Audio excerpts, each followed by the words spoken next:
गिरिसंभूता रामसागरगामिनी पुनाति भुवनं पुण्या रामायण महानदी श्लोकसार समाकीर्ण सर्गकल्लोल संकुलं कांडग्राह महामीनं वंदे रामायणार्णवम्. या श्लोकात असं म्हटलंय की वाल्मिकी रूपी पर्वतातून राम नामक सागराकडे जाणारी आणि जाता जाता या संपूर्ण पृथ्वीला पावन पुरित करणारी रामायण ही एक महानदी आहे. आणि या महानदीचे एक एक प्रवाह आपण उलगडत चाललोय, प्रत्येक 17 गणित. आणि या सत्रासाठी आणि या पहिल्या व्याख्यानासाठी आपल्याला ज्या वक्त्या लाभलेल्या आहेत दीपालीताई पाटवकर, त्यांना मी विनंती करते की त्यांनी मंचावरती यावं. ते या व्याख्यानमालेचं 5वं सत्र आहे आणि जसं आपलं उपशीर्षक आहे या व्याख्यानमालेचं रामायण परंपरा अभिजात आणि प्रादेशिक, तर हे सत्र प्रादेशिक रामायणांना वाहिलेलं असं सत्र आहे. या सत्राची सुरुवात करण्यासाठी मी त्यांना विनंती करते की त्यांनी मंचावर यावं.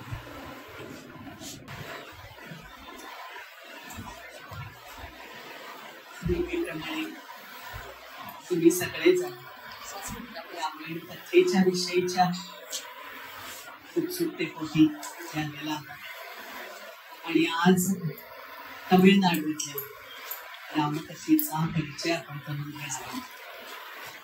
दीपाली पाटवकर या म्हणजे अहोसाहो म्हणते मी तिला तुमच्यासाठी, पण दीपाली आमची तरुण अभ्यासक आहे आणि विषयामध्ये शिरून मनापासून काम करणारी आणि हाताला लागलेलं सगळं कसं एक लोकांच्या समोर पाठवलं याच्याविषयीची कायमची काय उत्कंठा बनत असणारी अशी अभ्यासक आहे. तिला 2 महिन्यापूर्वी सहज सुचवलं की आपल्या अभ्यासाचे विषय नसतात, पण आपण सगळेजण यांच्या जीवावर जी ज्ञानाची चैनी करतो त्याचाच हा एक भाग आहे की तू अभ्यास कर, आम्हाला सांग आणि आम्ही सगळे ऐकायला उत्सुक आहोत. तशी आज दीपाली इथे आली आहे. अपर्णा संत आज रामाष्टकाने कार्यक्रमाची सुरुवात करणारच आहे.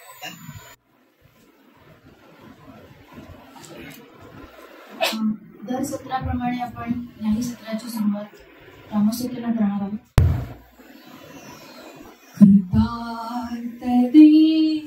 कृतार्थदेववन्दनं दिनेशवंशनन्दनं सुशोभिमाल्यचन्दनं नमामि राममीश्वरम्.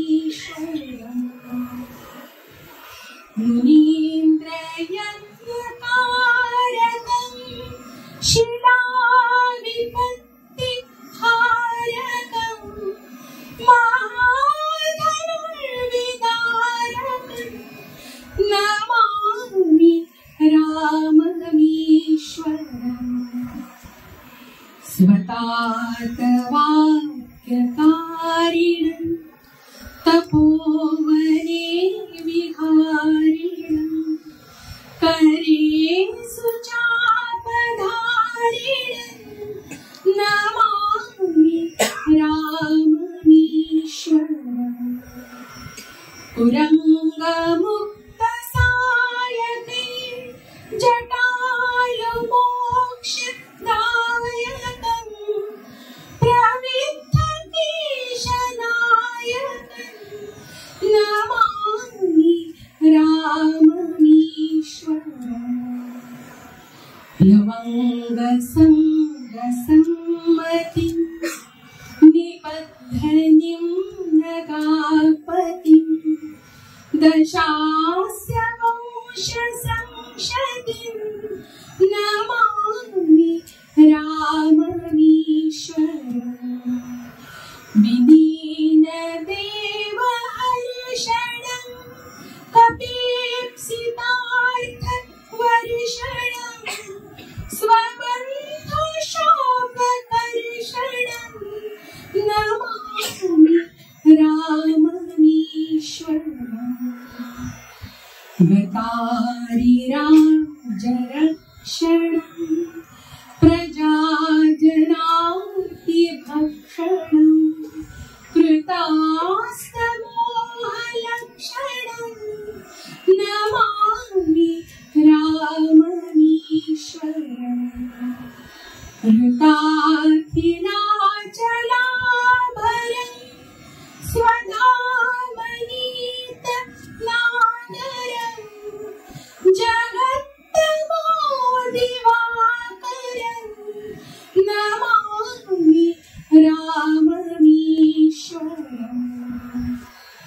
इदं समाहितात्मना नरोरभूतमाष्टकम् पठन् निरन्तरं भयं भवोद्भवन् न विन्दते। श्रीराम राम राम श्रीराम राम राम श्रीराम राम राम।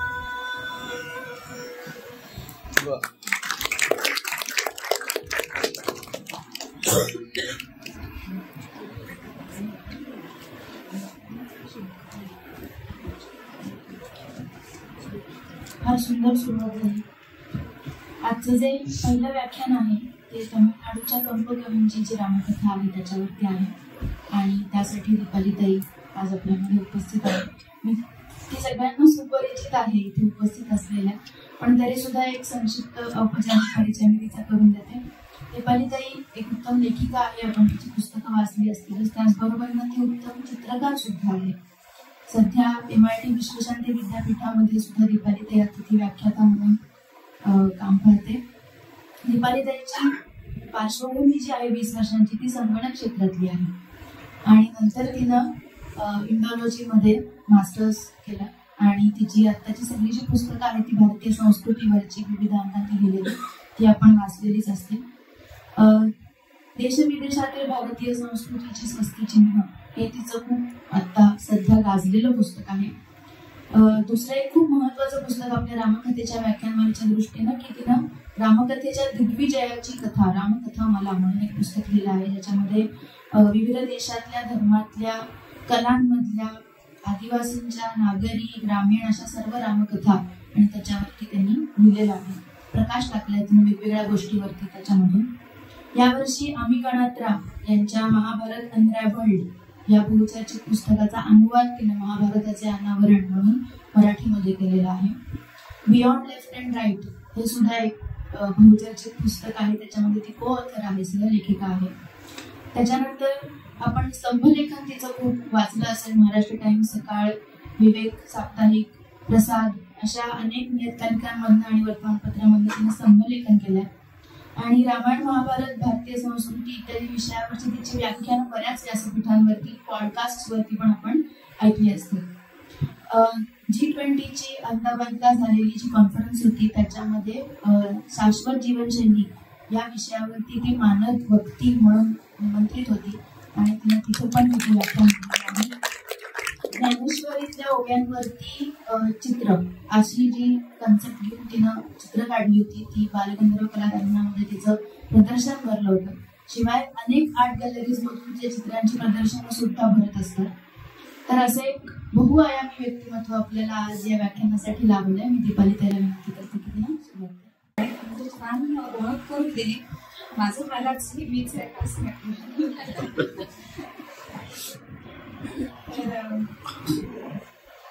नमस्कार. आज प्राचीन संस्कृती संशोधन केंद्राला हे बहुरूपी रामकथा हा इतका स्तुत्य उपक्रम सुरू केलेला आहे. त्याच्याबद्दल केंद्राचे मी मनापासून अभिनंदन करते.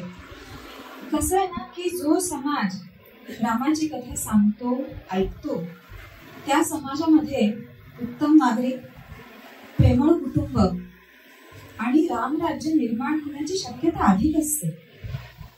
आणि म्हणूनच ही जी अभिजात आणि प्रादेशिक रामकथांचं कथन आणि श्रवण या निमित्तानं होत आहे, तर हे मला असं वाटतं की आनंदाच्या वृक्षाचं बीजारोपणाचं काम चालू आहे. आणि त्यासाठी मी अरुणाताई, वर्षाताई, मिलिंद दादा आणि सगळेच जण जे याच्यामध्ये काम करतात त्यांचं अगदी मनापासून अभिनंदन करते आणि आभार की मला इथे बोलायची संधी दिली.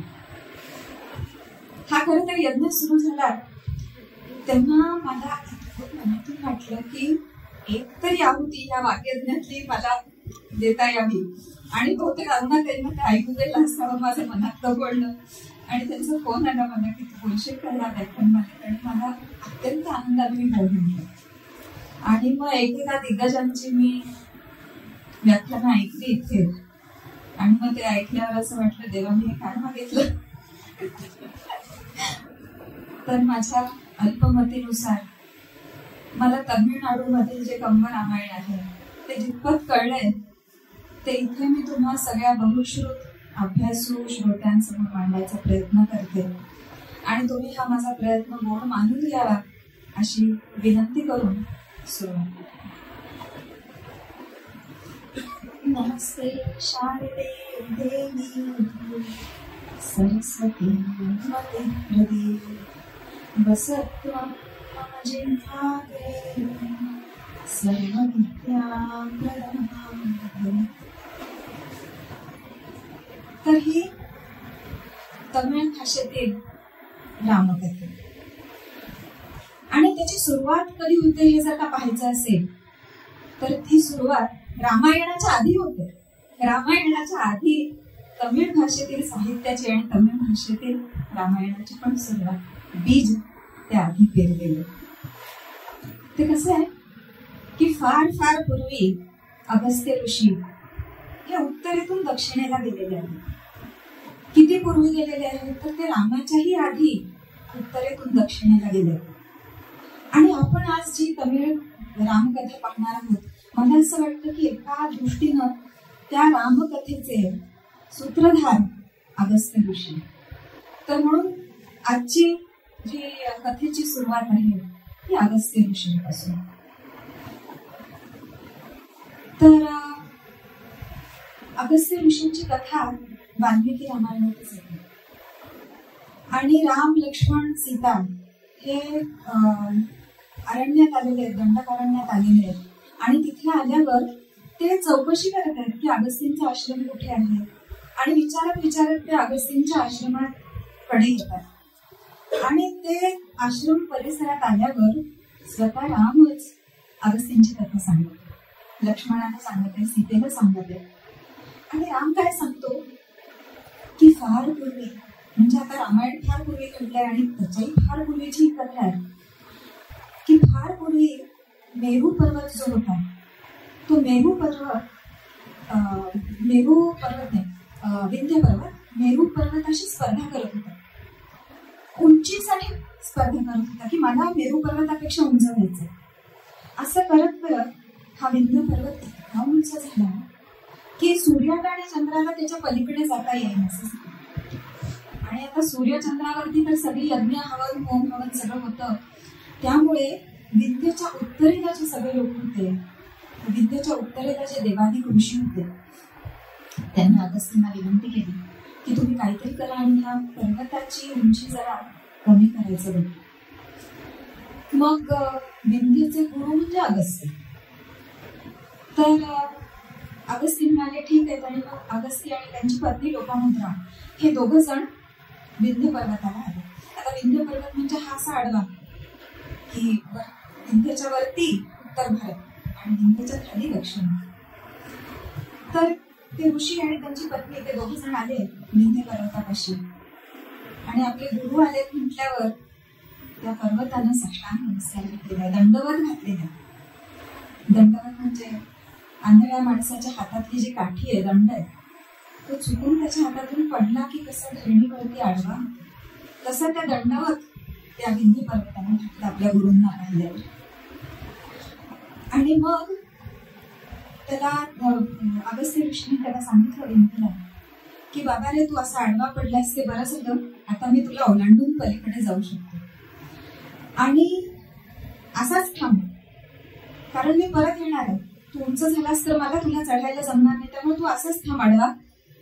आणि असं म्हणून अगस्त्य ऋषी आणि त्यांची पत्नी हे दोघे जण दक्षिणेत आले म्हणायला पाहिजे कारण आपणही दक्षिणेतच आहोत. तर असं करून अगस्त्य ऋषी दक्षिणेत आले आणि ते परत उत्तरेला गेलेच नाही.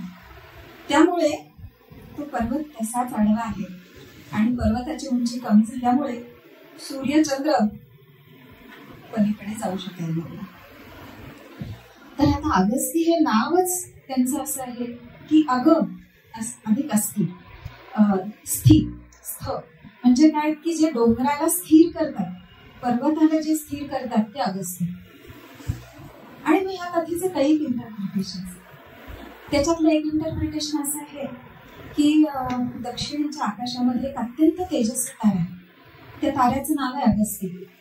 आणि हा तारा फार पूर्वी विंध्यच्या उत्तरेला दिसायचा आणि मग पृथ्वीच्या प्रिसेशनमुळे तो तारा हळूहळू अधिकाधिक दक्षिणेला जायला लागला. तो इतका दक्षिणेला गेला की विंध्यच्या वरती तो दिसेनासा झाला. त्यामुळे इथे पृथ्वीवरती अगस्त्य ऋषींनी दक्षिणेला जाणं आणि आकाशातल्या एका ताऱ्यानं दक्षिणेला जाणं हे एकाच काळात घडलेली घटना आहे. आणि म्हणून ती ह्या अशा प्रकारे आपण लक्षात ठेवू एका गोष्टीतून की अगस्त्य ऋषी विंध्येच्या खाली गेले, विंध्येच्या दक्षिणेला गेले. आणि याच्यावर विविध लोकांनी संशोधन केले. एक रूपा भाटी म्हणून आले, त्यांनी संशोधन करून असं सिद्ध केलं की ही जी घटना आहे की विंध्यच्या दक्षिणेलाच फक्त हा तारा दिसायला लागला आहे साधारण 19,000 वर्षापूर्वी घडलेली घटना. तर अशी ही एक अत्यंत प्राचीन आठवण आहे. आणि हा तारा दक्षिणेला जात जात शेवटी असं झालं की तो दक्षिण ध्रुव तारा झाला. म्हणजे जेव्हा रामायण घडतंय, वाल्मिकी रामायणामध्ये लक्ष्मण सांगतो की अगस्तीच्या भोवती तिथले तारे गोल फिरतात, म्हणजे अगस्ती हा दक्षिण ध्रुव तारा झालेला आहे. तर अशी विविध घटना, ऑब्झर्वेशन, निरीक्षण आपल्याला दिसतात की ते ह्या ग्रंथांमधून लिहिलेले आहेत. अगस्तींची अजून एक कथा आहे. ती कथा अशी आहे की शंकर भगवान अगस्तींना म्हणाले की मी हा इथे कैलासात आहे आणि त्याच्यामुळे झालंय काय की उत्तरेची बाजू फार जड झाली, तर पृथ्वीचा समतोल राखायला दक्षिणेत तुल्यबळ कोणतरी पाहिजे, म्हणून तू दक्षिणेला जा. तर असे हे अगस्त्य ऋषी जे आहेत ते शंकराच्या तुल्यबळ आहेत आणि त्यांना विष्णू सुद्धा म्हटलेलं.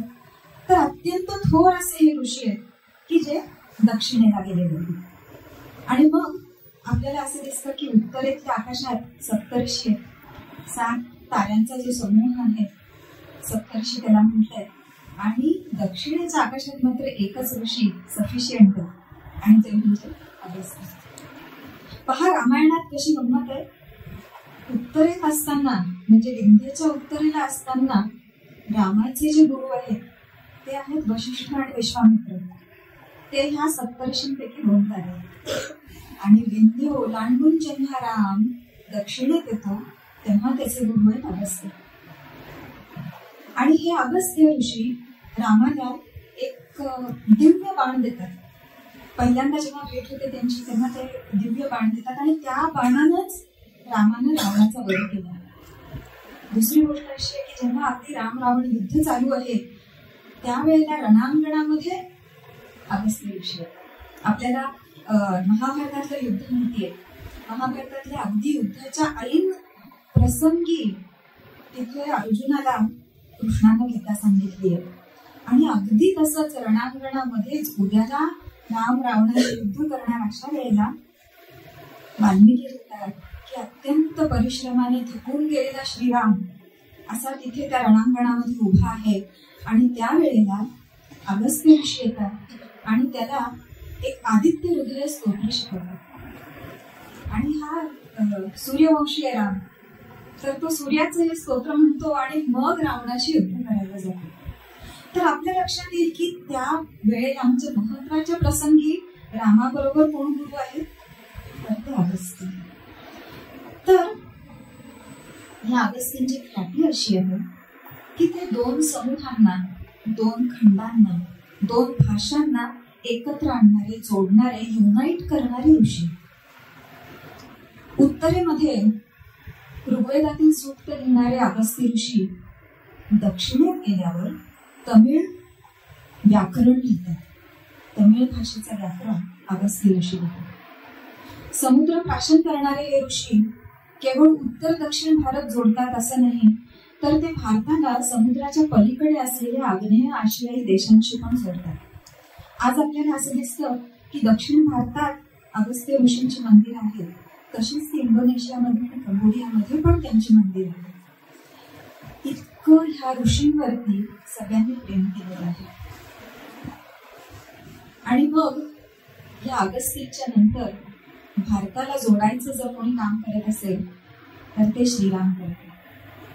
राम देखील उत्तर दक्षिण पट्ट्यामध्ये, संपूर्ण रामायण उत्तर दक्षिण पट्ट्यामध्ये घडते. आणि पहा, रामायणाची कथा कशी आहे की उत्तरेचा राजा दक्षिणेतल्या राजाशी हात मिळवतो आणि देशाच्या बाहेर असलेल्या रावणाशी तो लढतो. हे भारताला जोडणारं रामायण आहे. रामायणाचे पहिले 2 कांड जे आहेत, बालकांड आणि अयोध्याकांड, हे विंध्येच्या उत्तरेला घडतात. आणि नंतरचे जे कांड आहेत म्हणजे अरण्य, किष्किंधा, सुंदर आणि युद्धकांड, हे 4 कांड विंध्याच्या दक्षिणेला घडतात. म्हणजे जास्तीत जास्त रामायण हे विंध्याच्या दक्षिणेला घडतात. महाराष्ट्रात घडतं आणि त्याच्या पुढे कर्नाटकात, तमिळनाडूमध्ये अनेक त्याच्यामधले घटना ज्या आहेत त्या एक एक करत उलगडत जातात. आणि हा जो बॅलन्स पाहिला तर असं लक्षात येईल की उत्तरेत कमी आणि दक्षिणेत जास्त आहे रामायण. तर आता दक्षिणेमध्ये स्वतः रामच गेले, रामायणच दक्षिणेमध्ये घडतं. त्याच्या रामायणातला जो क्लायमॅक्स आहे, युद्ध आहे, ते दक्षिणेत म्हणजे तमिळनाडूच्याही पलीकडे घडत आहे. त्यामुळे तिथे रामायणाची कथा लोकांमध्ये माहीत असणं हे काही आश्चर्यकारक नाही. आणि मग आपल्याला असं दिसतं की तमिळमधलं जे अगदी सगळ्यात प्राचीन साहित्य समजलं जातं ते संगम साहित्य. संगम साहित्याचा काळ लोकांनी वेगवेगळा सांगितला आहे, पण साधारणपणे इतिहासकारांचं असं मत आहे की सामान्य सनापूर्वी 3ऱ्या शतकापासून ते सामान्य सणाच्या 3ऱ्या शतकापर्यंत हा संगम साहित्याचा काळ. संगम म्हणजे एकत्र येणं. कोणी एकत्र येणं तर कवींनी एकत्र येणं. आणि हे कोणीतरी घडवून आणायला लागतं. तर हे घडवून आणलं पांड्य राजांनी. पांड्य राजांनी आयोजित केलेल्या ह्या विद्वानांच्या परिषदेमध्ये अनेक काव्य प्रकाशित केली गेली आणि ही काव्य म्हणजे संगम साहित्य. तर असे 3 संगम झाले. पहिला संगम होता तो मदुराईमध्ये झाला आणि त्याच्या अध्यक्षस्थानी अगस्त्य ऋषी होते असं म्हटलं जातं. दुसरा संगम जो होता त्याचं अध्यक्षपद तोल्लकापियम यांनी भूषवलं होतं. काही जण असं म्हणतात की तोल्लकापियम हे जे अगस्त्यचे शिष्य होते त्यांनी तमिळ व्याकरण लिहिलं असंही काही जण समजतात. आणि तिसरा संगम जो झाला तो पण पुन्हा मदुराईमध्ये झाला. आणि आपल्याला आता जे संगम साहित्य उपलब्ध आहे ते फक्त 3ऱ्या संगम मधलं उपलब्ध आहे, 3ऱ्या परिषदेतलं उपलब्ध आहे, त्याच्या आधीचं उपलब्ध नाही. तर हा काळ जो आपण बघतोय की 2000 वर्षाच्या पूर्वीचा काळ आहे, 2-3 शतकं त्याच्या आधीची, म्हणजे जवळजवळ 2500 वर्षापूर्वीचा आपण हा काळ बघतोय. आणि ह्या काळामध्ये संस्कृत साहित्याची निर्मिती होतच आहे, पण त्याचबरोबर दक्षिणेमध्ये तमिळमध्ये, महाराष्ट्रात महाराष्ट्रीय प्राकृतमध्ये आणि उत्तरेत पाली, अर्धमागधी आणि गांधारी भाषांमध्ये साहित्य निर्माण होतं. आणि ह्या सगळ्या साहित्यात रामायणाचे आपल्याला प्रतिबिंब मिळतं.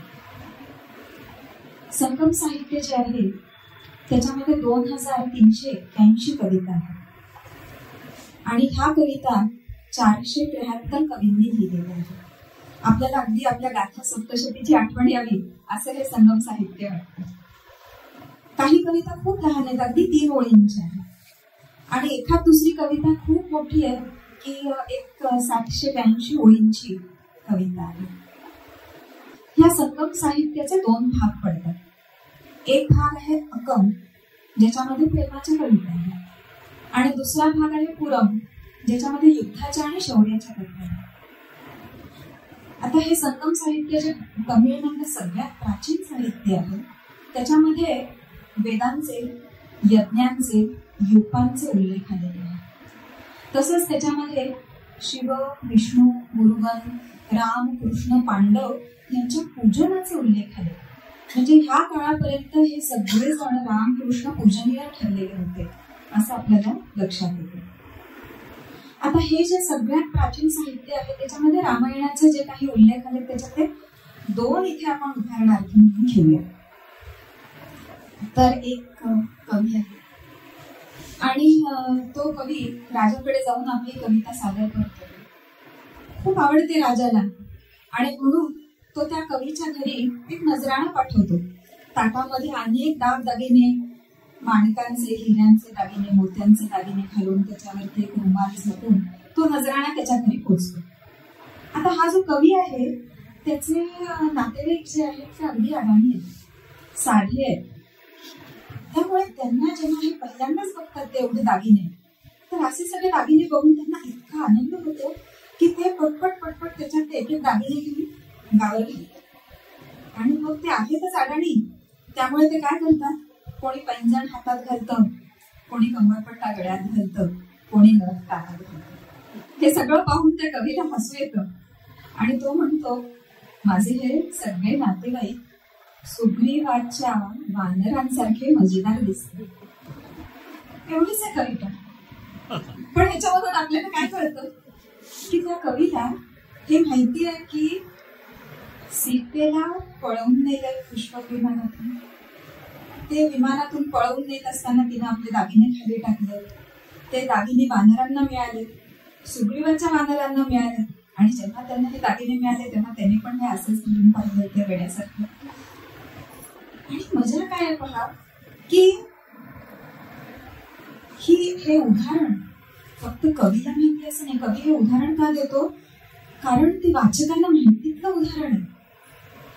त्यावेळच्या तमिळ देशातल्या सगळ्या लोकांना हे माहितीतलं आहे, म्हणून ते उदाहरण देण्यात पॉइंट आहे. तर हे लक्षात येतं आपल्याला की 2,500 वर्षापूर्वी रामकथा प्रचलित होती, माहितीतली होती. आणखीन एक उदाहरण संगम साहित्यातच. तर त्याच्यामध्ये कवी असं सांगतोय की समुद्राच्या काठी नीरव शांतता पसरली होती. केवढी शांतता होती ती की रामानं खून केल्यावर पक्षी जसे शांत बसले आणि मग जशी शांतता पसरली तशी शांतता पसरली. आता हा प्रसंग काय आहे, म्हणजे ही कविता एवढीच आहे, पण हा प्रसंग कुठला आहे त्याच्यामध्ये की धनुष्यकोडीला राम काही वानरांबरोबर, काही त्याच्या सेनापतींबरोबर चर्चा करत बसला होता. गंभीर चर्चा चालली होती की आता हा समुद्र कसा ओलांडायचा. अशी चर्चा एका झाडाखाली बसून चालली होती आणि त्या झाडावर इतके पक्षी कलकलाट करत होते की कुणाला ते चर्चेमध्ये लक्ष लागत नव्हते. आणि त्रस्त होऊन रामाने फक्त खून केली की ते सगळे पक्षी शांत असायचे. तेव्हा जशी शांतता पसरली होती तशी शांतता आता पसरली होती. हे कवी हे उदाहरण देते. तात्पर्य काय की रामाचे सुग्रीव आणि वानर सीतेला सोडवून आणण्यासाठी समुद्रापार गेले. समुद्रपार जाण्यासाठी त्यांना काहीतरी अक्कल लढवायला लागली, तिथे ते सेतू बांधायला लागला. त्याच्या आधी काहीतरी डिस्कशन झाले, काहीतरी प्लॅनिंग झालं, काही स्ट्रॅटेजी, हे सगळं माहिती आहे. तर रामायण अशा प्रकारे अतिशय परिचित आहे तमिळ देशामध्ये. 2000 वर्षाच्या आधीपासून रामायण परिचित आहे. संगम साहित्याच्या नंतर तमिळ भाषेमध्ये निर्माण झालेले महान काव्य, की ज्याला महाकाव्यच म्हणतात, आणि ही काव्य साधारण 2ऱ्या शतकापासून ते 6व्या शतकापर्यंत कधीतरी तयार झाली. तर संस्कृत मध्ये जशी पंचमहाकाव्य आहेत तशी तमिळमध्येही पंचमहाकाव्य आहेत. ही काव्य आहेत सिल्लपट्टिकारम, मणिमेखलाई, शिवक चिंतामणी, वलयपती आणि कुंतल केसी वृत्तम या नावाची ती 5 महाकाव्य आहेत. याच्यामधलं सिल्लपट्टिकरण हे आपल्या ओळखीचं माहितीतलं महाकाव्य. तर हे जे महाकाव्याची थोडीशी कथा सांगते की हे चोल राज्यामध्ये कण्णकी आणि कोवळ हे नवरा बायको राहत असतात आणि त्याच्यामधला कोवळम जो आहे तो एका गणिकेच्या प्रेमात पडतो. माधवी नावाची ती गणिका आहे, तिच्या प्रेमात पडतो आणि मग आपली सगळी संपत्ती तिच्यावरती तो ओढतो. आणि एकदा काय होतं, इंद्रोत्सव येतो आणि ते सगळं तो उत्सव चालू असतो. त्याच्यात कोणी गाणे म्हणतोय, कोणी नृत्य करतोय, असं चालू आहे. इंद्रोत्सव म्हणजे गुढीपाडवा. तर हा 2000 वर्षापूर्वीचा तमिळमध्ये हा गुढीपाडवा चालू. तर त्याच्यामध्ये ती माधवी एक गाणं म्हणते आणि ते गाणं ऐकून ह्या कोवळमला वाटतं की अरे हिचं माझ्यावर प्रेमच नाही. त्याचे डोळे उघडतात आणि तो माधवीला सोडतो आणि परत आपल्या बायकोकडे कण्णगीकडे परत येतो. ती पण त्याला उदार मनाने क्षमा करते आणि मग दोघे जण असं ठरवतात. आतापर्यंत तो अगदी कफल्लक झालेला आहे, त्याची सगळी संपत्ती संपून गेलेली. मग हे दोघं जण ठरवतात की आता आपण नवीन गावात जाऊ आणि नव्यानं पुन्हा आपल्या संसाराला सुरुवात. मग ते चोल राज्य सोडून पांड्य राज्यात मदुराईला येते. मग मदुराईला आल्यावर ती आपल्या पायातलं एक पैंजण काढून देते आणि कोवळमला सांगते की हे विक आणि ह्याच्यामधून जे पैसे येतील त्याच्यामधून आपण नवीन सुरुवात करू. कोवळम जातो आणि बाजारात ते एक पैंजण विकायला जातो. तर नेमकं तेव्हा काय झालं असतं, त्या राणीचं तसंच दिसणारं पैंजण चोरीला गेलं असतं. हे पाहतात की अरे असं हा कफल्लक दिसणारा, दरिद्री दिसणारा माणूस, याच्याकडे असं पैंजण यावं म्हणजे हा नक्की चोर. ते चोराला पकडून राजाकडे घेऊन जातात आणि राजा पण तात्काळ न्याय करतो आणि त्याला देहदंडाची शिक्षा देतो. कण्णगीला हे कळतं, संतापते ती. आपलं दुसरं पैंजण जे आहे ते घेऊन जाते. आता हे पैंजण म्हणजे पैंजण नाहीये, ते असं आतमधून पोकळ आहे आणि त्याच्यामध्ये हिरे माणके वगैरे असे असतात. तर ती ते घेऊन जाते आणि राणीला म्हणते की तुझ्या त्या पैंजणाच्या आतमध्ये काय भरलेलं होतं. तर तिच्या पैंजणामध्ये मोती भरलेले होते आणि ही ते फोडते आणि दाखवते की माझ्या जे पैंजण आहे त्याच्यामध्ये तर माणके भरलेले. त्यामुळे कोवळम ते चोर नव्हता, त्याच्याकडे माझे पैंजण होते. आणि ती अत्यंत संतापते की राजाने असा कसा काय न्याय दिला आणि म्हणून ती शाप देते. तिच्या शापानं तो राजा मरतो आणि मदुराई शहर जळून जाते. या दोन्ही गोष्टी होतात. आणि मग ह्याच्यानंतर चेर राज्यामध्ये ह्या 3 ठिकाणी घडलेली ही महाकाव्य नाटक आहे. चेर राज्यामध्ये तिला देवी समजून तिचं मंदिर उभं केलं जातं. तर अशी ही कथा आहे, हे महाकाव्य आहे. पण ह्याच्यामध्ये गंमत अशी आहे की ह्याच्यात रामायणाचे अनेक संदर्भ आहेत. जसं कुंभुहार हे गाव जेव्हा ते दोघजण सोडतात तेव्हा कवी म्हणतो की राम जेव्हा अयोध्या सोडून निघाला तेव्हा अयोध्येचे नागरिक जसे दुःखात बुडले तसे हे दोघ जण सोडून चालले तेव्हा कुंभुहार शहरातले लोक दुःखात बुडाले. तसंच ह्याच्यामध्ये राम विष्णूचा अवतार आहे. तो लक्ष्मणाच्या बरोबर वनात गेला, त्यानं रावणाशी युद्ध केलं, लंका जाळली. हे सगळे संदर्भ ह्या महाकाव्यामध्ये येतात. आणि ह्या महाकाव्याचा जो कवी आहे इळांकू आटिकल, तर हा इळांकू आटिकल खरं तर आहे जैन, पण तो हे सगळे संदर्भ रामायणातले देतो. आणि त्याच्यामध्येच ह्याच महाकाव्यात तो म्हणतो व्यर्थ ती वाचा जी राम वदेना वाणी, व्यर्थ ते श्रवण जे न ऐकती रामस्तवन, व्यर्थ ती दृष्टी जी न पाहे सावळा राम, व्यर्थ ती जिव्हा जी न भजे नारायण. तर असं ह्या काव्यामध्ये आपल्याला दिसते की रामायणाचे संदर्भ तर येतातच, पण त्याच्याबरोबरच महाभारत, हिमालय, गंगा या सगळ्यांचं नुसतं संदर्भ येतात असं नाही, तर त्याचं अतिशय सुंदर वर्णन सुद्धा येतं. ह्याच महाकाव्याचं एक सिक्वल आहे. ते सिक्वलचं नाव आहे मणिमेखलाई.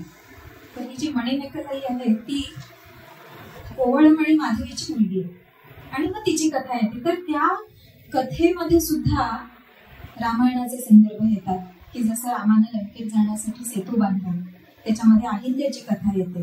अशा अनेक गोष्टी त्या महाकाव्यामध्ये पण येतात. आता ह्या तमिळ महाकाव्यांच्या काळाच्या नंतर म्हणजे आपण येतो 5व्या शतकामध्ये. तर 5व्या शतकापासून ते 9व्या शतकापर्यंत तमिळनाडूमध्ये अनेक संत होते. त्या संतांमध्ये 63 शैव संत होते की ज्यांना म्यानमार म्हणून ओळखले जाते आणि त्याचबरोबर 12 वैष्णव संत होते ज्यांना आळवार म्हटले जाते.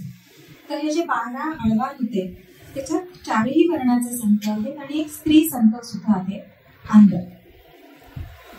हे आळवारांचं जे भक्ती रसानं भरलेलं काव्य आहे ते काव्य 10व्या शतकात एक नाथ मुनी म्हणून कवीच म्हणायचं त्यांना पण. तर त्यांनी ते सगळे कविता, त्यांची गाणी, भक्तिगीतं म्हणून आपण म्हटलं तर त्यांना, ती भक्तिगीतं संकलित केली आणि 4000 भक्तिगीतांचा तो एक संग्रह झाला. त्या संग्रहाचं नाव आहे नाळईरा दिव्य प्रबंध. तर ह्याच्यामध्ये आळवार संत जी भक्तिगीत गात वेगवेगळ्या मंदिरांमध्ये फिरायचे, वेगवेगळ्या गावांमध्ये फिरायचे, ते सगळी गीतं ह्याच्यामध्ये त्यांना जेवढी मिळाली तेवढी त्याच्यामध्ये आहेत. तर आळवार ज्या मंदिरांमध्ये जायचे त्या 108 मंदिरांना दिव्य देशन म्हणतात आणि त्यांच्या ह्या काव्याला दिव्य प्रबंध म्हणतात. आता पुन्हा ही आळवारांची जी भक्तिगीत आहे त्याचं मूळ जातं अगस्तींपर्यंत. पुन्हा एक कथा येते.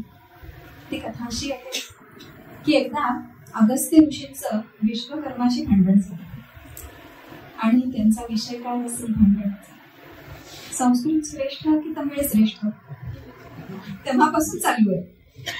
आणि दोघांचं भांडण इतकं विकोपाला गेलं की शेवटी अगस्तींनी विश्वकर्म्याला शाप दिला की तू निर्माण केलेली नगरी समुद्रात बुडून जाईल. आणि मग विश्वकर्मा कशाला थांबेल, त्यांना पण शाप दिला. तो म्हणाला अगस्ती तुला जी भाषा फार आवडते ती भाषा भ्रष्ट होईल. मग संपलं तिथे ते भांडण त्यांचं संपलं. पुढे कालांतरानं द्वारका बुडाली. मग अगस्तींना आठवलं की अरे आता आपलाही शाप खरा होईल आणि आपण तमिळ भाषा तर वाचवायला पाहिजे. मग अगस्तींनी तपश्चर्या केली. विष्णू भगवान प्रसन्न झाले आणि विष्णू प्रसन्न होऊन म्हणाले की मीच स्वतः अंश रूपाने जन्म घेईन आणि तमिळ भाषेमध्ये वेद लिहीन. आणि तसं झालं की मग काही तुझी भाषा भ्रष्ट होणार नाही. मग त्यांचा जरा जीवात जीव येतो अगस्तींचा. आणि मग पुढे विष्णू ह्या 12 आळवारांच्या रूपामध्ये जन्म. ह्या 12 आळवारांच्या मध्ये महत्वाचे जे आहेत ते आहेत नम्म आळवार. या नम्म आळवारांनी ऋग्वेद, यजुर्वेद आणि सामवेद ह्या 3 वेदातले काही मंत्र आणि सूक्त तमिळमध्ये त्यांचा अनुवाद केला. आणि त्यांनी 1100 श्लोक किंवा 1100 गीते तमिळमध्ये लिहिली. ही 1100 गीते त्या दिव्य प्रबंधांमध्ये आहेत आणि म्हणून या दिव्य प्रबंधांना तमिळ वेद असंही म्हणतात, कारण त्याच्यामध्ये वेदातलीच गीतं आहेत. आणि त्या 1100 जो शिवाय जी बाकीची गीतं आहेत ती विष्णूची गीतं आहेत. त्या दशावताराची गीतं आहेत आणि सहजच त्यामुळे त्याच्यामध्ये रामाची गीतं आहेत. रामाची त्याच्यामध्ये कथा येते. रामाच्या असंख्य उल्लेख येतात. किती उल्लेख येतात तर त्याच्यामध्ये रामाचा जन्म, राटिकेचा वध, विश्वामित्रांसोबत मिथिलेला जाणं, धनुष्यभंग, सीता स्वयंवर, मग राम लक्ष्मण सीतेचं वनात जाणं, निषाद राजा त्यांना गंगेच्या कल्याण नेतो, दशरथाचा मृत्यू, भरत भेट, अगस्त्य ऋषींची भेट, शूर्पणखा प्रसंग, सुवर्णमृग, त्याच्यानंतर सुग्रीवाशी मैत्री, वादीवध, सीतेचा शोध, सेतोबंधन, कुंभकर्ण आणि रावणाचा वध, मंदोदरीचा विलाप आणि विभीषणाला राज्याभिषेक. प्रत्येक प्रसंगाचा उल्लेख येतो किंवा वर्णन येतो. रामाची कथा पूर्ण एक संघ येत नाही, पण रामाच्या अनेक कथा तुटकपणे आपल्याला दिसतात. आणि काही काही तर प्रसंग वाल्मिकी रामायणात नसलेले ते आपल्याला ह्या आळवारांच्या गाण्यांमध्ये दिसतात. तर काही आळवारांची गाणी फार सुंदर गाणी आहेत ही. आणि पहिली मागची कथा अशी आहे की एकदा हे 3 बंधू जे आहेत, रावण, विभीषण आणि कुंभकर्ण, हे 3 जण तपश्चर्या करतात. त्यांना ब्रह्मदेव प्रसन्न होतो. ब्रह्मदेव म्हणतो मागा तुम्हाला काय वर मागायचं ते. मग रावण म्हणतो की मला देवांकडून, यक्षांकडून किंवा राक्षसांकडून मृत्यू येऊ. मानवांचा तो उल्लेख पण करत नाही. मानव काय मला करणार, मानवाचा उल्लेख करणार, त्याच्यापासून मृत्यू येऊ. विभीषण म्हणतो की मला विष्णूच्या चरणी स्थान मिळावं. आणि कुंभकर्णाला म्हणायचं असतं की मला इंद्रासन हवं, तर तो चुकून निद्रासन म्हणून जातो. आणि ब्रह्मदेव तथास्तु म्हणतात. तर अशी ती एक पारंपरिक कथा आहे. आता ह्या कथेच्या संदर्भात आळवारांनी जे लिहिलेलं गीत आहे ते गीत असं आहे की ब्रह्मदेव मांडी घालून बसलेत त्यांच्या शुभ्र कमळात आणि त्यांच्या मांडीवरती लहान बाळ विष्णू खेळत आहे. आणि ते बालक विष्णू त्यांच्या मांडीवर खेळत असताना रावण येतो समोर वर मागायला. आता वर मागायला रावण आला आणि आता विष्णू तर बालक आहे त्यामुळे तो बोलत नाही. मग तो खुणेनं सांगतो. तो ब्रह्माला खुणेनं काय सांगतो, आपली पायाची बोटं मोजून सांगतो की हे पहा 7 + 3 = 10. हा जो आलाय ना हा 10 तोंडाचा रावण आहे, त्याला वर देऊ नको. पण काय होतं शेवटी ब्रह्मदेव वर देतात आणि मग विष्णूला मानव रूप घेऊन त्याचा वध करायचा लागतो. तर ही एक गीत आळवारांच्या भक्तिगीतांमध्ये असं एक फार गोड गीत आहे. हनुमानाला जेव्हा पाठवलं सीतेला शोधायला, बरोबर ती अंगठी दिली रामानं आणि त्याच्याशिवाय 1-2-3 प्रसंग सांगितले की तू हे प्रसंग सांग की जे फक्त मला आणि सीतेला माहिती. आणि ते सांगितले की मग सीतेला विश्वास पटेल की तू माझ्याकडनं चालेल. मग वाल्मिकी रामायणात ते कावळ्याचा वगैरे प्रसंग सांगितलाय. त्याच्याशिवाय वेगळाच एक प्रसंग हे आळवारांनी लिहिला. तर काय हे भक्ताचं आणि देवाचं प्रेमाचं नातं आहे, त्यामुळे ते काय लिहितील ते त्यांचा तो अनुभव आहे.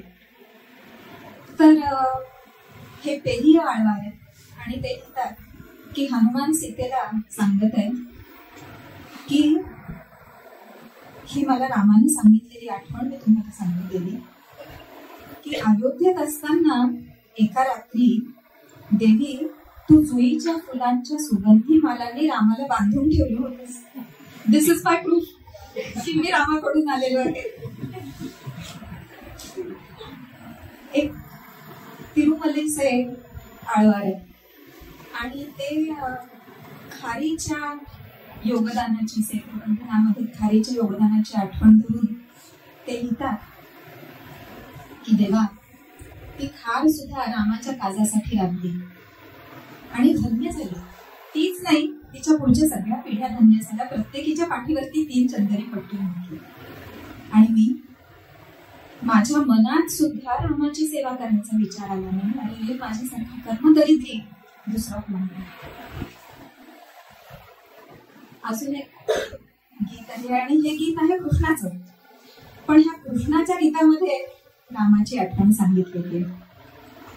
तर ते गीत असं की दामोदराने कमलदलाप्रमाणे असलेली आपली बोटे पसरली करकमळ आणि मग ह्या करकमळावर त्यानं गोवर्धन पर्वत उचलला.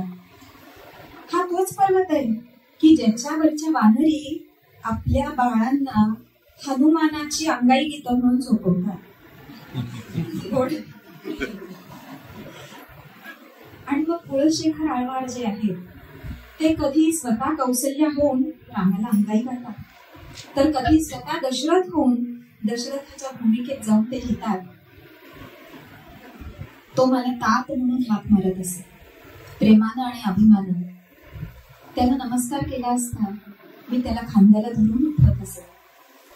नवीन उमललेल्या कमलासारखं त्याचा प्रसन्न मुख पाहून मी आनंदून जात असे. त्याला आलिंगन देऊन मी त्याच्या मस्तक फुंकत असे. पण आता हा राम वनात गेला आहे. माझ्या दृष्टीला तो दिसत नाही. बाहूने त्याला कवटाळता येत नाही. त्याचे मस्तक फुंकता येत नाही. त्याची तात म्हणून हाक माझ्या कानावर येत नाही. आणि तरीही मी जिवंत कसा आहे.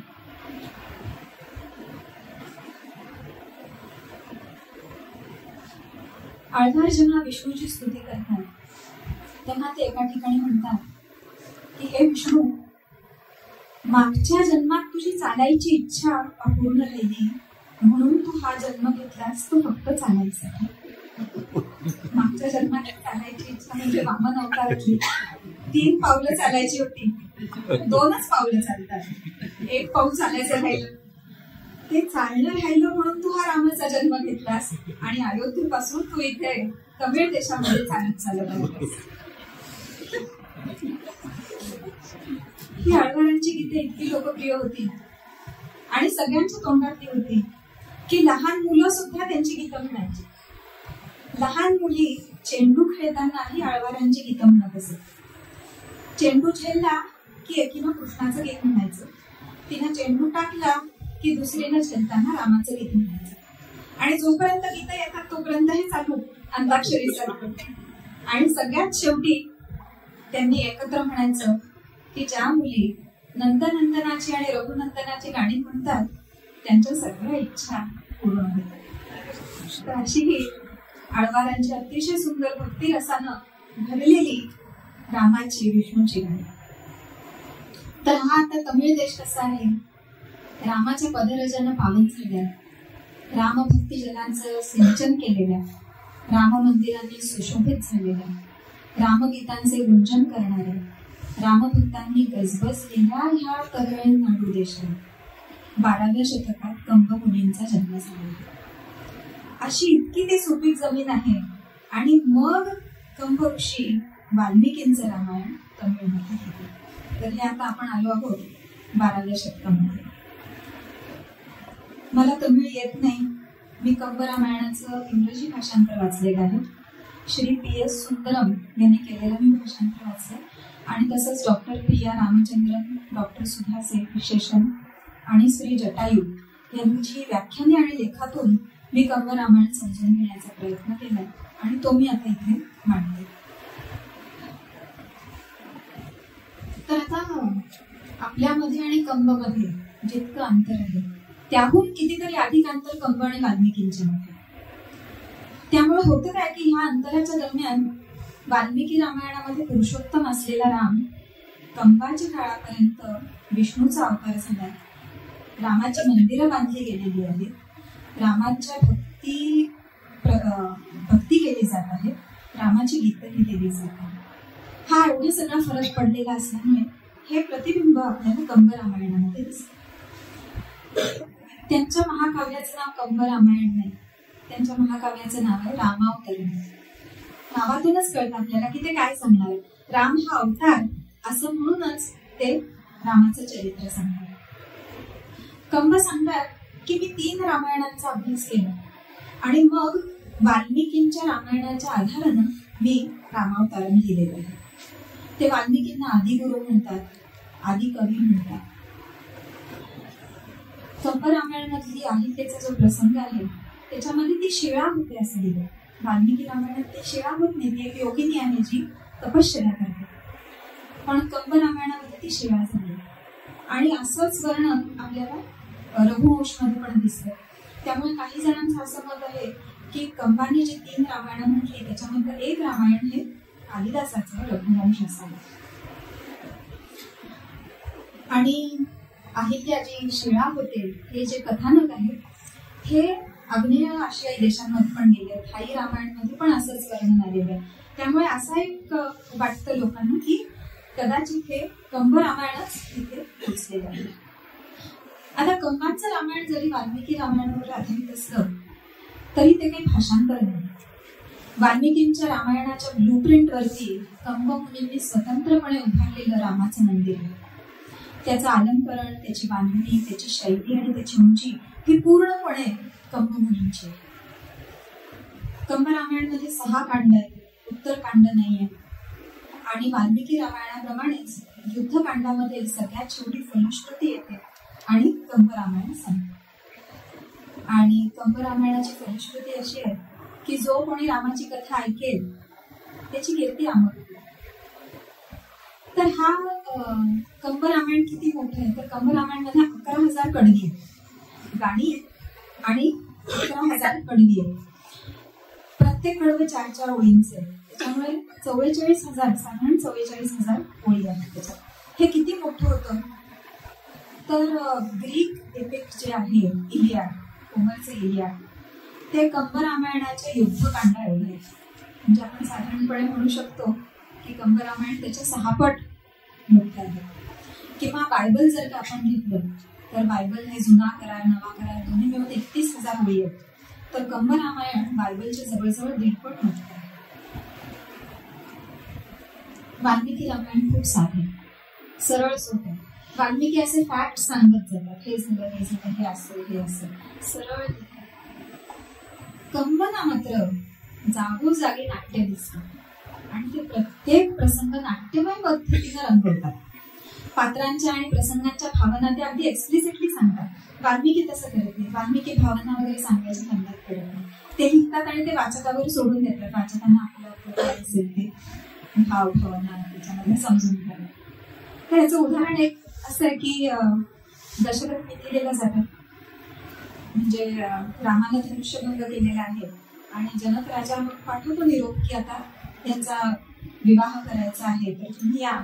मग दशरथ आपल्या मुलांना, मंत्र्यांना, पुरोहितांना, पत्नी असं सगळं रामाजमा घेऊन अयोध्येहून मिथिलेला येतो.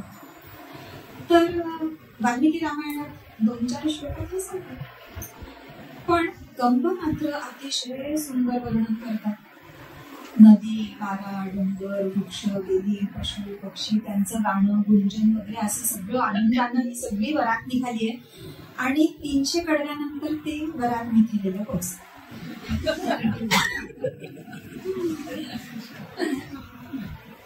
त्याच्यामध्येच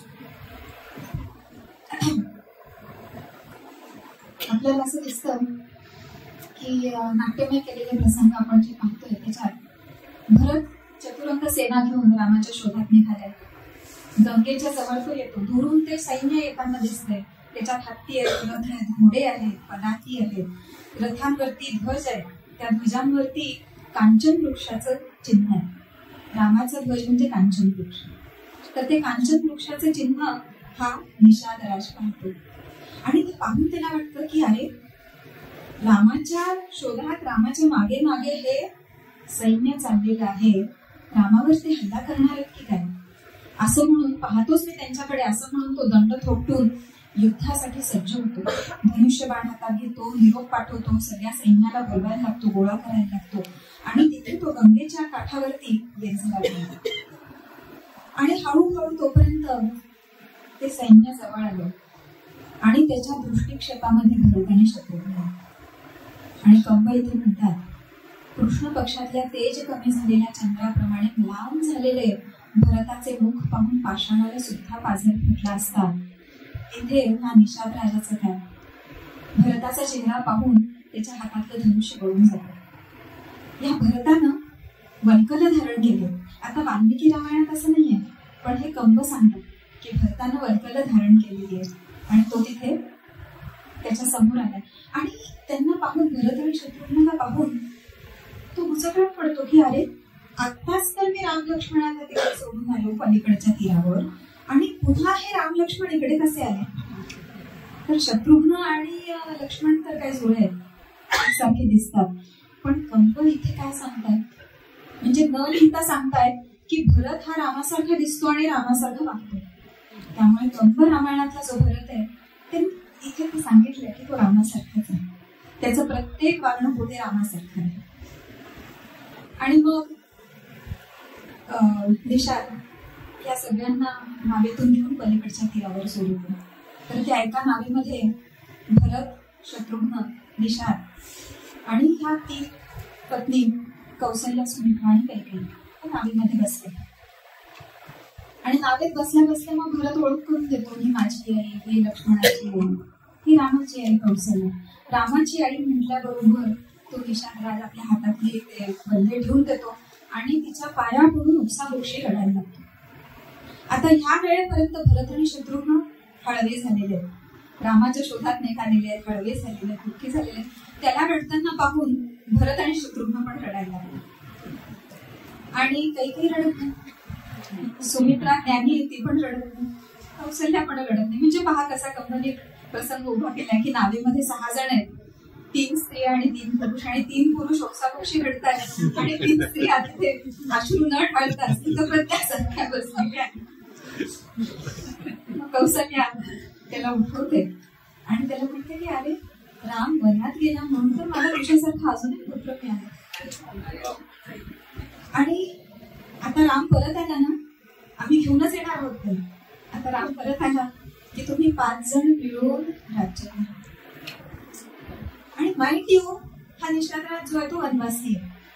आणि हे जे चित्रण आहे हे वाल्मिकी रामायणातही असंच चित्रण आहे, कंब रामायणामध्येही असंच चित्रण आहे की तो वनवासी जरी असला तरी तो रामाचा अतिशय जिवलग मित्र आहे आणि त्याला मित्राचीच बरोबरीची वागणूक अशी रामाने दिली. हे आता नाट्यमय प्रसंग कंब रामायणातले. त्याच्यामध्ये एक आहे राम आणि सीतेची भेट. म्हणजे कधी लग्नाच्या आधी, विवाहाच्या धनुष्यभंग करायच्या आधीची वेळ.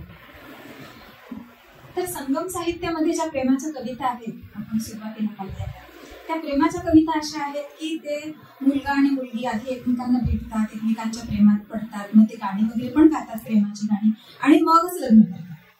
तर आता हा पगडा आहे तमिळनाडूमध्ये, त्यामुळे असं व्यवहारी लग्न कसं होईल ना, की राम गेला धनुष्य मोडला आणि मग असं बोललंय माझं की मी मुलगी देणार वगैरे, हे असं होऊच शकत नाही कंबच्या हातून.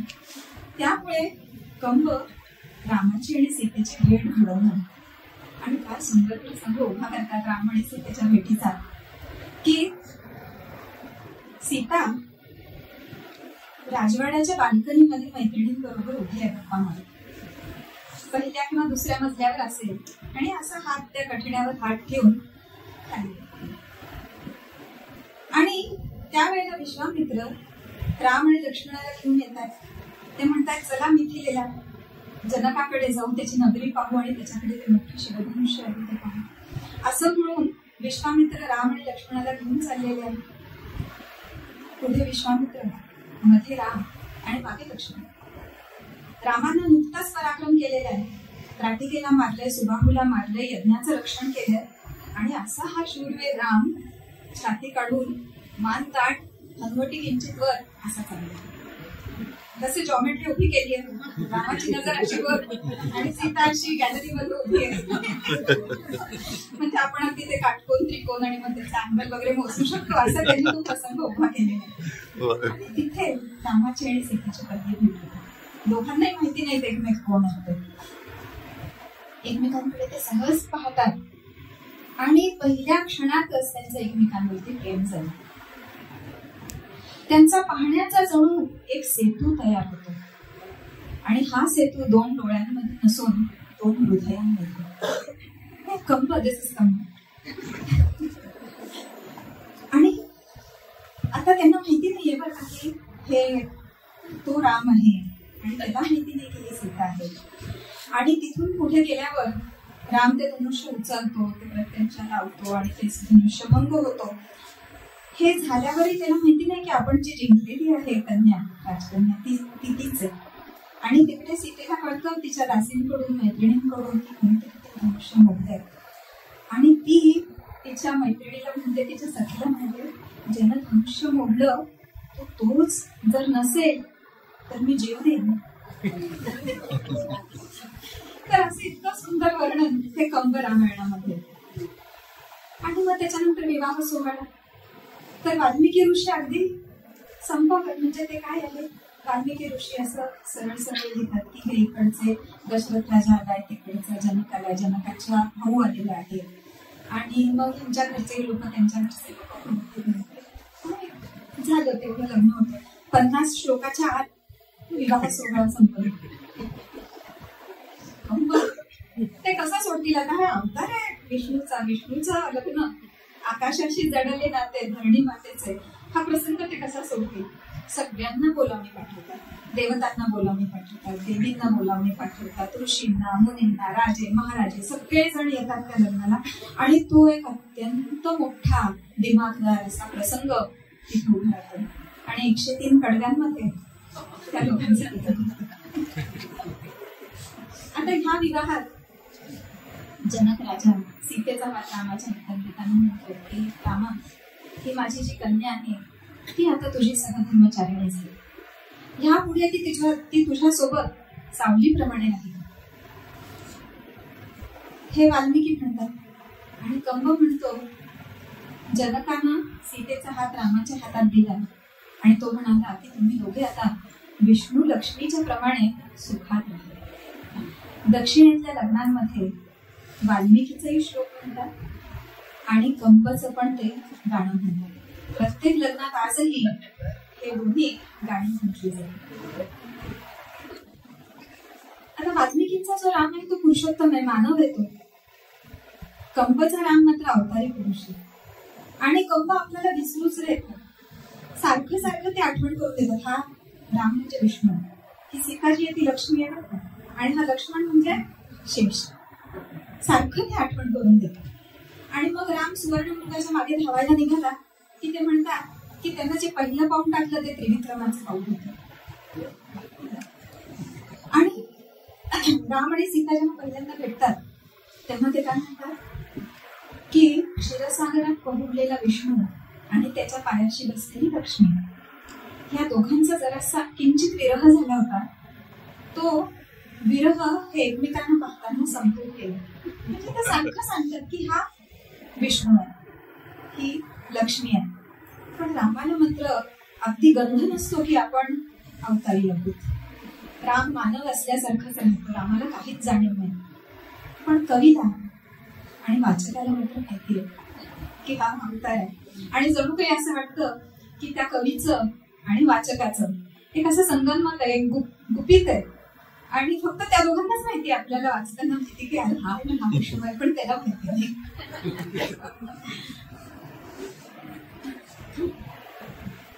कंबाच्या नंतर तुलसी रामायण आणि त्याच्यावरती थोडे थोडे प्रभाव आहेत कंब रामायणाचे. तर तुलसीदासांचं रामायणामध्ये मात्र राम देवच झाला. कंबाचा थोडासा अलीकडचा, खूप अलीकडची सांग. तुलसी रामायणात तो देवच झालेला आणि तो देव झाल्यामुळे तुलसीदासांच्या रामायणातले राम, लक्ष्मण आणि सीता अजिबात म्हणजे अजिबात चूक करत नाही. कुठलीच चूक त्यांच्याकडे नाही. मग लक्ष्मण दशरथावर संतापत नाही, सीता लक्ष्मणाला नाही नाही ते बोलत नाही. सगळे एकदम देवासारखं. वाल्मिकींचा राम मानव आहे, त्याला मानवी भावना आहेत, त्याला राग, क्रोध, शोक, करुणा सगळे तो दाखवतो सुद्धा, प्रदर्शन करतो त्या सगळ्या भावनांचं. कंबाचा राम मात्र स्थितप्रज्ञ. तर याचं एक उदाहरण म्हणजे वाल्मिकी रामायणामध्ये राज्याभिषेक होणारे कळल्यावर वाल्मिकींचा राम लक्ष्मणाकडे जातो आणि त्याला आनंदाने सांगतो की अरे आता मला राज्याभिषेक होणार आहे आणि आता आपण दोघं मिळून राज्य करू. पण कंबचा राम मात्र राज्य करणं हे आपलं कर्तव्य आहे असं समजून सुरू.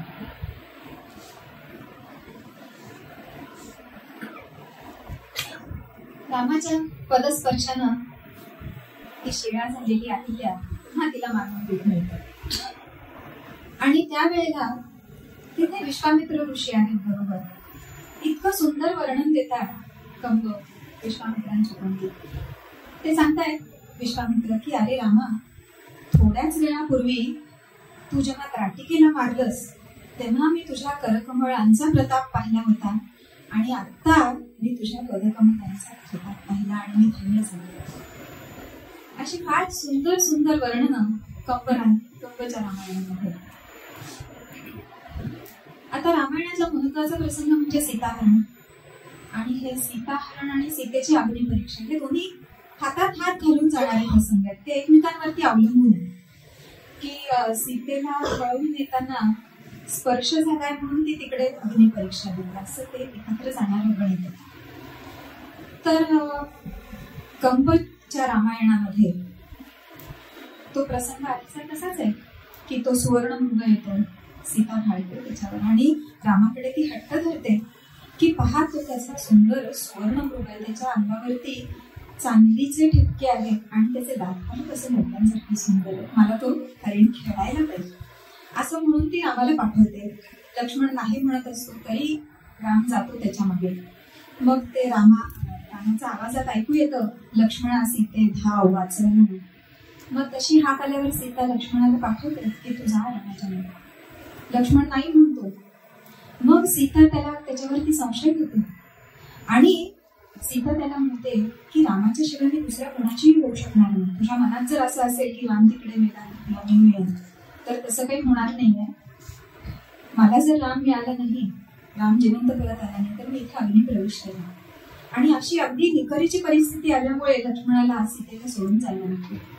आता लक्ष्मण तिथून जाताना वनदेवीला प्रार्थना करतो की या सीतेचं रक्षण. तर गंमत पहा कशी आहे.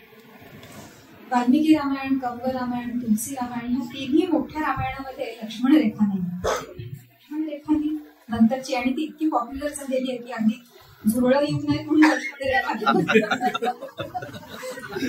सगळ्यांना. तर लक्ष्मण नाईलाजानं जातो, त्याला रस्त्यात राम भेटतो आणि राम त्याला विचारतो अरे तू सीतेला एकटा सोडून कसा काय आला. तेव्हा तो म्हणतो, तेव्हा लक्ष्मण सगळं सांगतो की मला सीता असं म्हणाली, मग ते म्हणाले की तू गेला नाहीस तर मी अग्नीत उडी मारेन, मग म्हणून मला यायला लागलं. हे कंबचा एक्सप्लिसिटली सगळं सांगितलं. वाल्मिकी रामायणात जेव्हा ही रामाची आणि लक्ष्मणाची भेट होते तेव्हा लक्ष्मण एका अक्षराने सीतेबद्दल काही बोलत, मौनानं तो सहन करतो आणि रामच त्याला म्हणतो की अरे बहुतेक सीतेला मनात भीती वाटल्यामुळे तिने तुला माझ्या मागे पाठवलं असं. हे रामाच्या बोलण्यात. तिकडे हे दोघ जण नाही म्हटल्यावर रावण येतो. वेश बदलून आलेला आहे रावण, आणि रावणानं कुणाचा वेश घेतलाय? म्हाताऱ्या भिक्षूचा वेश घेतलाय, गलित गात्र झालेला, बलीन वस्त्र घातलेला, थरथरणारा, पण त्याचा आवाज मात्र कसा आहे तर विनेसारखा त्याचा आवाज आहे. आणि तो बाहेर उभं राहून भिक्षा देही म्हणतो, आणि मग सीता त्याला काहीतरी भिक्षा आणून देण्यासाठी जाते. आणि मग तो सीतेला लग्नाची मागणी करतो. आपलं खरं रूप प्रकट करून सीतेला माझ्याशी लग्न कर असं म्हणतो. तिच्या पाया पडतो.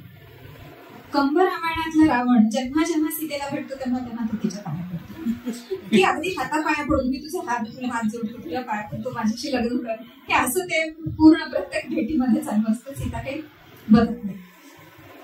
आता सीतेला पळवण्याचा प्रसंग जो वाल्मिकी रामायणातला आहे तो इतका क्रूर प्रसंग आहे, आणि वाल्मिकी ते अक्षरशः खरोखर असं पॅट लिहिल्यासारखं एक लिहितात की त्यांना कशी तिची वेणी राहिली मानाची आणि कसा हात पाया खाली म्हणून तिला खांद्यावर घेऊन पुष्पक विमानामध्ये टाकतात. कंब ऋषींना हे सगळं, आपल्याला सुद्धा ते वाचताना त्रास होतो सीता मरणाचा प्रसंग. कंब तरी कवी आहेत आणि अत्यंत सेन्सिटिव्ह, त्यांना ते कसं सहन होणार? त्यामुळे ते सीता हरणाचा प्रसंग वेगळाच नाही. ते म्हणतात रावणानं ती पूर्ण कुटीच्या कुटी उचकटली आणि पुष्पक विमानावर ठेवली, आणि ती कुटी घेऊन ते गेले लंकेत, आणि तिथे अशोक वनामध्ये सीतेसहित ती कुटी ठेवली. तर आता पहा काय झालं याच्यामध्ये, रावणाचा स्पर्श झाला नाही सीते, त्यामुळे मग अग्नी परीक्षेचं कारणच नाही. आणि आता हा रावण कसा आहे, तो कैलास पर्वत उचलू शकणार आहे, त्याला कुटी कॅचीज तो सहज करू शकतो कंबचा. आता अग्निपरीक्षेची गरज नाहीये तरी सुद्धा कंब रामायणामध्ये सीता अग्निपरीक्षा देते. वाल्मिकी रामायणाप्रमाणेच कंब रामायणातली सीता सुद्धा ती ठरवते की अग्निपरीक्षा द्यायची. तिला कोणी म्हणत नाही तू अग्निपरीक्षा दे, ती म्हणते मी अग्निपरीक्षा देते. आणि कंब मधली जी सीता आहे ती अग्निपरीक्षा आपण शुद्ध आहोत हे सांगण्यासाठी देत नाही, तर प्रायश्चित्त म्हणून ती अग्निपरीक्षा देते. आणि कसं प्रायश्चित्त, तर तिला पळून दिल्यावर जेव्हा ती एकांतात तिथे अशोक वनात बसली आहे त्यावेळेला तिला वारंवार मनात येतं की आपणच तर त्या मृगाच्या मागे रामाला पाठवलं, आपणच लक्ष्मणाला नाही म्हणत असताना रामाच्या मागे पाठवलं, आपण लक्ष्मणावर नाही ते संशय घेतले, ह्याचा तिला पश्चाताप होतो. आणि त्या पश्चातापाचं प्रायश्चित्त म्हणून ही अग्निपरीक्षा असं कंबाच्या रामायणामध्ये सगळे पात्र प्रायश्चित्त घेतात. अगदी वालीचा वध केल्याचं प्रायश्चित्त राम घेतो की जेव्हा सुग्रीवाला राज्याभिषेक करायची वेळ येते तेव्हा राम म्हणतो की मी काही तिथे नगरात येणार नाही, मी राज्याभिषेक करणार नाही, माझ्याऐवजी लक्ष्मण येईल. आणि राम काय करणार आहे तर मी थोडा वेळ एकांतात थांबून हे रामाचं. आणि पुढे ते काय सांगतात की कैकेयीनं 14 वर्ष ती तिथे अयोध्येत राहिली आहे. त्या 14 वर्षात तिला सगळेजण किती बोलतात आणि कोणीही कितीही बोललं तरी कैकेयी न बोलता सहन करते. आणि तिचं हे मौन व्रत म्हणजेच तिचं प्रायश्चित्त होतं असं कंब सांगतात. अग्निपरीक्षेच्या वेळेला पहिल्यांदा रामाला जाणीव करून दिली जाते की तू विष्णू आहेस. तोपर्यंत त्याला माहिती नाही, म्हणजे सगळं रामायण संपल्यावर की आता फक्त अयोध्येला जाऊन राज्याभिषेक होणार एवढंच राहिलंय त्यावेळेला त्याला सांगितलं जातं की बाबा तू विष्णू आहेस आणि ही सीता म्हणजे लक्ष्मी आहे, तू तिच्यावर काही संशय घेऊ नको आणि तिला काही ते बोलून तिचं मन दुखवू नको. हे कोण सांगतो?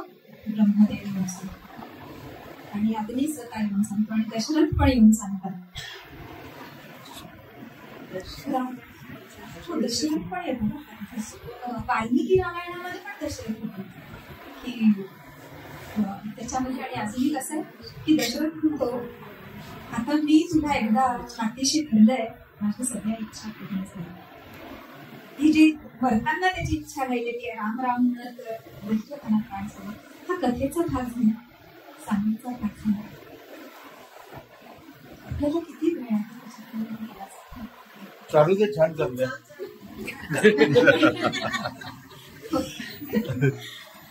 तर आता राम हा असा आहे ना, रामाचं व्यक्तिचित्र असं आहे की त्याला तिचं चरित्रकार सुद्धा प्रश्न विचारत आहे की रामानं वालीचं वध केल्यावर वाल्मिकी काय किंवा कंब काय ते रामाला विचारतात की तू निशस्त्र वालीला झाडामध्ये लपून कसं काय बांधून विचारतात त्याला.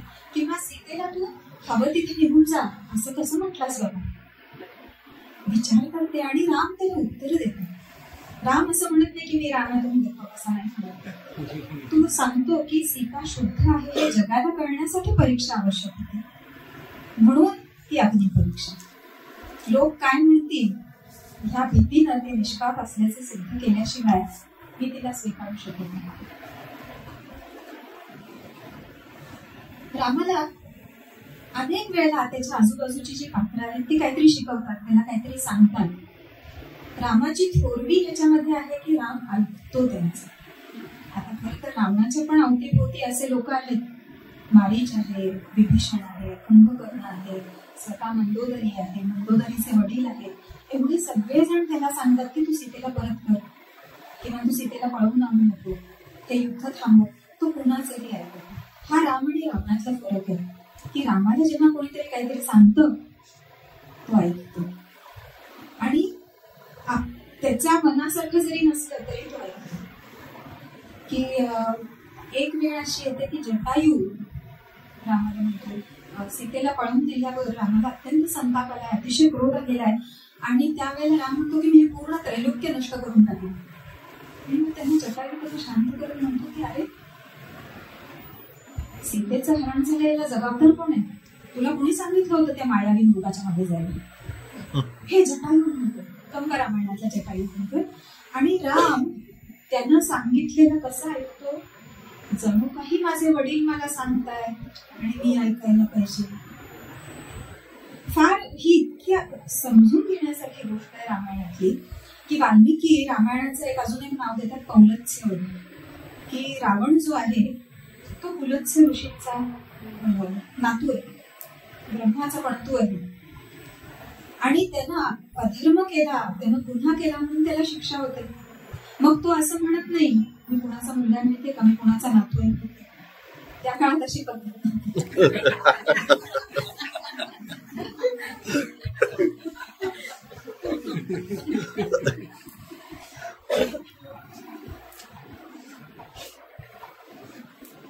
फार नाट्यमय प्रसंग जे आहेत त्याच्यात अजून एक कंब रामायणातला नाट्यमय प्रसंग असा आहे की दशरथाच्या मृत्यूनंतर, म्हणजे अगदी आपल्याला बॉलिवूड पिक्चर मधला प्रसंग आठवावा की असं अगदी लग्न चाललंय आणि बरं मला घडणार आणि तेवढ्यात कोणतरी खूप जाव म्हणून येतो, अशा प्रकारची आठवण येऊ शकते आपल्याला.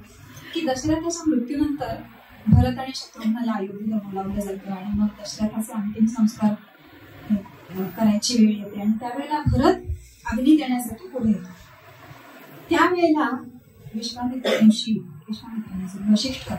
वशिष्ठ ऋषी म्हणतात थांब, दशरथ जेव्हा मृत्यूशय्येवर होता तेव्हा तुझ्या आईच्या रागावरून त्यांना इतका राग आलेला आहे कैकेयीचा की कैकेयीमुळे आपल्याला राम अंतरलाय. आणि म्हणून ते म्हणाले की कैकेयी माझी बायको नाही आणि तिचा मुलगा पण माझा मुलगा नाही आणि त्यांनी तुझा त्याग केलेला आहे, त्यामुळे तुला अग्नी देण्याचा अधिकार आहे. आणि मग शत्रुघ्न अग्नी देतो. आणि भरत हताशपणे म्हणतो की मृताचे संस्कार करण्यास सुद्धा मी योग्य नाही, अशाला माझी आई समजते की मी जीवितांवर राज्य करणार.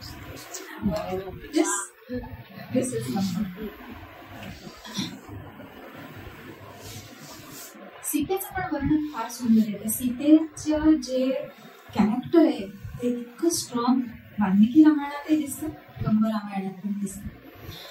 तर एक प्रसंग असा आहे की कुंभकर्ण लढायला गेलाय आणि त्यावेळेला रावण सीतेला भेटायला येतो, पण तो एकटा येत नाही. तो काय करतो, एका राक्षसाला जनकाचा वेश करवतो आणि जनकाला बंदी करून तिथे सीतेसमोर घेऊन येतो आणि तो सीतेला म्हणतो की तू जर माझ्याशी लग्न केलं, युद्ध चालू आहे, तू जर माझ्याशी लग्न केलं तर मी तुझ्या वडिलांना इंद्रलोक देईन, त्याला लंकेचा राजा करीन जनक.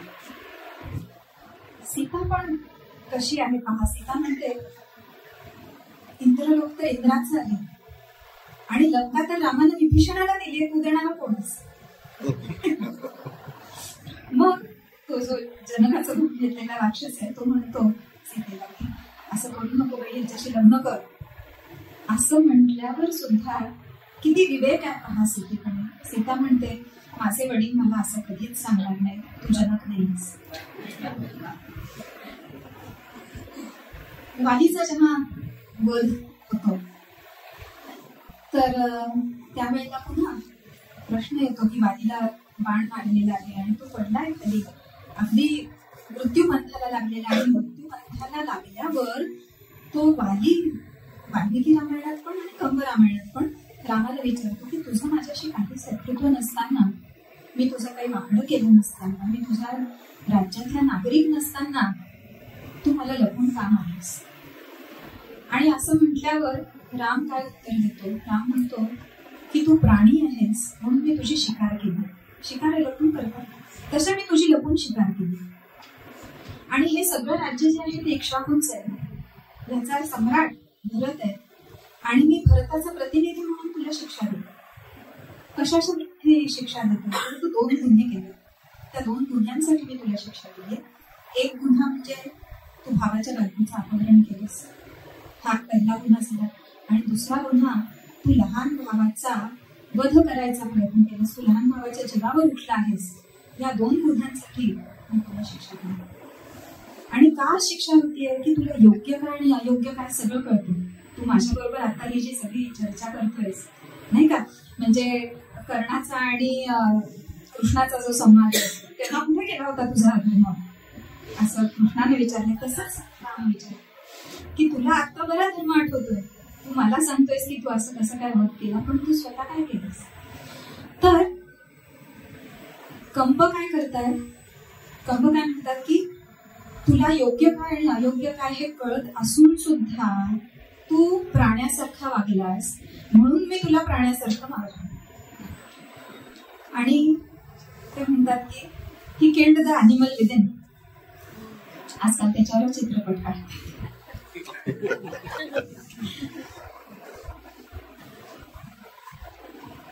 पण रावणाला मात्र जेव्हा मारायची वेळ येते, आता रावण आणि वाली दोघांनी एकच गुन्हा केलाय.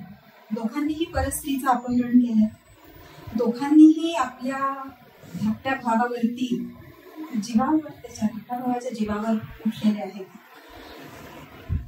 आणि दोघांनीही आपल्या भावाला हद्दपार केलेला आहे राज्यातून. त्यामुळे दोघांचे गुन्हा एकच आहे, दोघांनाही शिक्षा एकच आहे, वध. फक्त वालीच्या बाबतीत काय झालेलं आहे की आधी वध आणि मग सगळी चर्चा होते. पण रावणाच्या बाबतीत मात्र राम 3 वेळेला प्रयत्न करतो शांतीसाठी, दूत पाठवतो आणि म्हणतो की हे युद्ध टाळायला पाहिजे. आणि पहिल्यांदा जेव्हा ते समोरासमोर येतात तेव्हा रावणाला तो निशस्त्र करतो, पण निशस्त्र रावणावरती तो बाण चालवत नाही, परत ये असं सांगतो. राम रावणाच्या युद्धामध्ये रावणाला कसा दिसलाय राम, तर रावण म्हणतो की मला सगळीकडे रणांगणात रामाचेच बाण दिसत होते, पण त्याच्या चेहऱ्यावर, रामाच्या चेहऱ्यावर क्रुद्ध भाव होते, त्याच्या चेहऱ्यावर मिश्किल भाव होते, जणू काही त्याच्यासाठी हा एक पोटखेळच होता. रामाचे बाण कसे होते तर ते पर्वत भेदून जातील, नाहीतर समुद्र पिऊन टाकतील. आणि कितीही पर्वत भेदले आणि समुद्र शोषले तरी त्याच्या बाणांची तहान घालणार नाही, असे त्याचे एक बाण होते. कंब ऋषींच्या रामायणामध्ये रणांगणावर कुंभकर्ण आणि विभीषणाची भेट होते आणि ते 2 जण एकमेकांना भेटल्यावर तिथे त्यांचा संवाद होतो.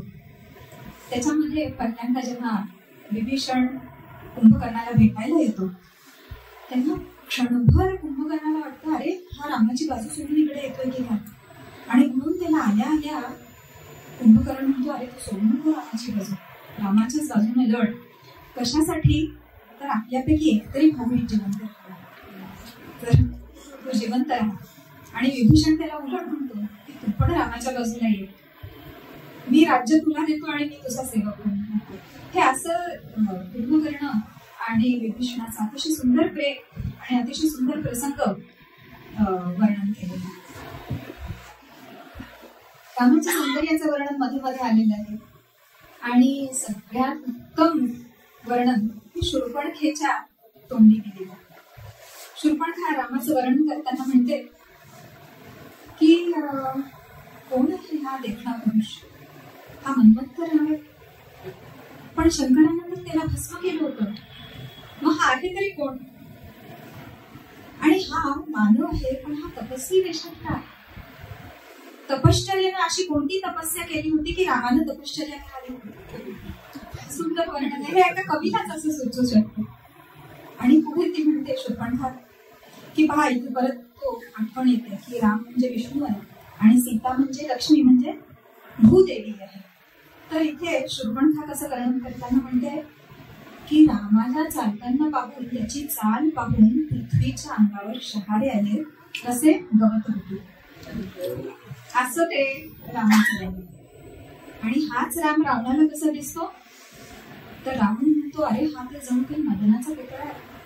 पण छे छे, हा मदनाचा पुतळा आहे, याच्या समोर मदन पुत्र्यासारखा दिसेल.